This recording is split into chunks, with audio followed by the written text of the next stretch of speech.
Hello my people, welcome again to Now Trending Africa. Hivi tuenda kuzungumzia habari ambayo inavunja vichwa vya habari ni kuwa Eric Omondi ameanzisha mjengo wa Sisi kwa Sisi Foundation. Pindi tu alipotoka Mombasa, katika ile mchango ulikuwa anatoka kutembea Nairobi to Mombasa. Wacha tuone alichokifanya na anachokifanya. Thank you my people, subscribe for more video.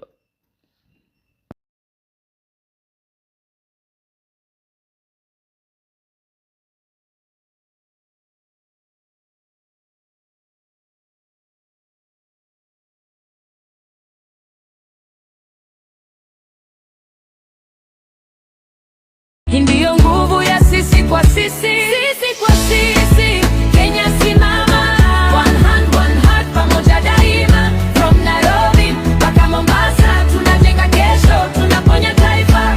Sisi kwa sisi, tusiachane. When one is down, we all feel the pain. Kidogo kidogo tunabadilisha maisha. Sisi ni nguvu, an ambulance in the night, saving lives before it's